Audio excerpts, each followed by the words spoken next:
And so every time we gather together to learn the ways of God, it's because we've come to understand that there was a purpose in the heart of the Father even before we were created. And our life will not count until we'll begin to manifest that very intent in the heart of God and come to the fullness of that manifestation. The Bible said in Ephesians chapter 4 from verse 11, it said, to some he gave to be apostles, to some he gave to be prophets, to some he gave to be evangelists, to some he gave to be pastors and teachers, for the perfecting of the saints, for the work of the ministry. And he said, until we all come to the knowledge, to the exact knowledge of the truth. And that kind of knowledge does not increase information in your mind. That kind of knowledge actually transforms you. He said that knowledge will bring you to the fullness of the measure of the stature of Christ, unto a perfect man, unto a mature man, unto a man without blemish. And so every time we open the scriptures, every time we gather in God's presence, is an attempt to unveil the standards of God so that as we behold, we are changed. I shared with us last week, Sunday, and I told us there are three major reasons why we exist. The first reason why we exist is so that we can host and represent the glory of God.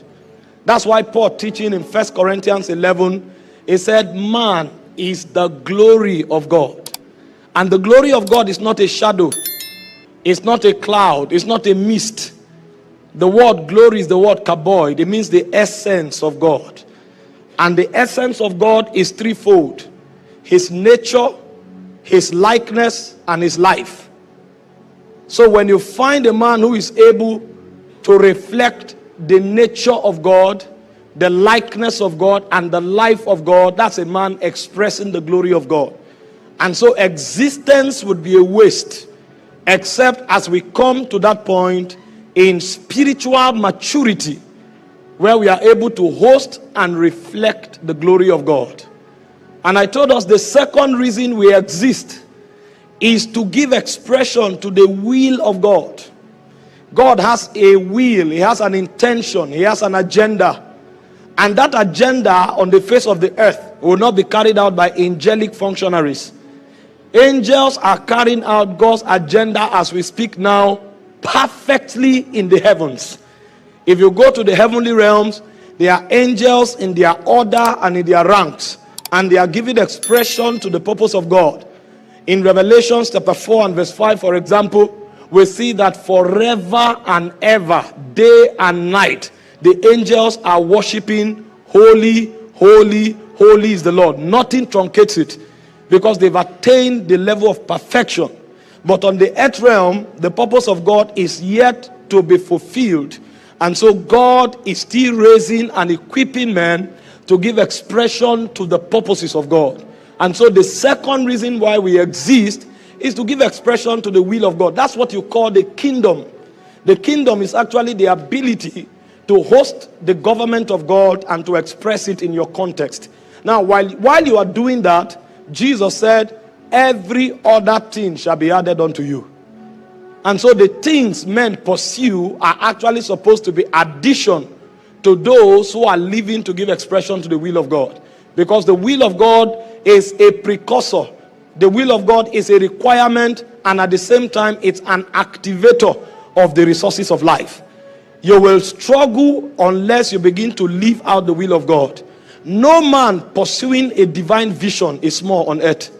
One of the secrets of becoming big is to pursue a vision.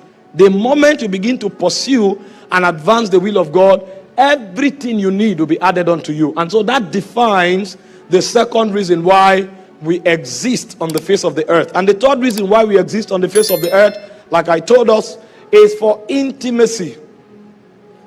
God's idea behind creation is to derive pleasure. The elders were worshiping in heaven and they said, all things were created for thy pleasure. And the way God derives pleasure is through intimacy. In Deuteronomy chapter 32 verse 9, it said the Lord's portion is his people. And that's why when God created man, in Genesis chapter 3 verse 8 and 9, you hear the Bible said, in the cool of the day, the voice of God came walking in the garden. And all God did was to search for Adam. Where art thou? For intimacy to find expression. And why is that intimacy important?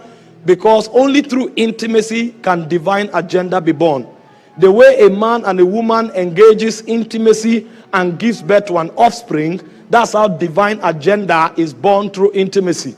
A man who does not have intimacy with God can never give birth to divine agenda. And anything he gives birth to eventually will be a bastard. The seal of God will not be on it.